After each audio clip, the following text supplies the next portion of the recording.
રાજકોટમાં દુર્લભ સાપની તસ્કરી અને વેચાણનો પર્દાફાશ થયો છે। અધિકારીઓએ તાંત્રિકનો વેશ ધારણ કરી બેને ઝડપી લીધા છે।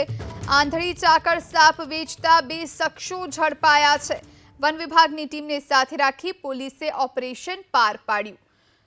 તો 1.20 લાખમાં આંધળી ચાકળ સાપ વેચતા હતા બે શખ્સો। વન વિભાગને ફરિયાદ કરવામાં આવતા સાપના રેસ્ક્યુમાં મદદ કરનાર હિતેશ મકવાણા અને મનીષ પટેલ સાથે મળી અને આ કારસો રચવામાં આવ્યો। બંને આરોપીને કોર્ટમાં રજૂ કરવામાં આવ્યા છે। 4 દિવસના રિમાન્ડ દરમિયાન વધુ આરોપીઓના નામ સામે આવી શકે છે।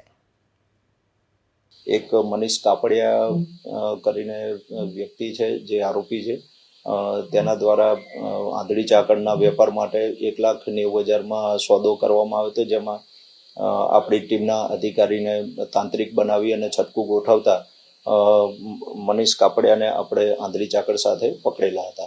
તાંત્રિક વિધિમાં ઉપયોગ માટે આ લોકો આંધળી ચાકળનો ઉપયોગ કરતા હોય છે, જેમાં સારા ભાવ મળવાના કારણે આ લોકો બીજા એક શખ્સ છે હિતેશ મકવાણા કરીને જે સ્નેક રેસ્ક્યુનું કામ કરતા હતા, તો તેમની પાસેથી મેળવી અને એનો વેપાર કરવા માટે ઉપયોગ કર્યો। આંધળી ચાકળ એ સાપ વર્ગનું પ્રાણી છે, જેના તાંત્રિક વિધિમાં ઉપયોગ થતો હોય છે અને બજારમાં એની સારી કિંમત મળવાના કારણે લોકો લાલચમાં આવીને એનો વેપાર કરતા હોય છે। કોર્ટમાં રજૂ કરવામાં આવેલા હતા કાલે બંને આરોપીઓને, તો બંનેને 4 દિવસના રિમાન્ડ આપવામાં આવેલા છે।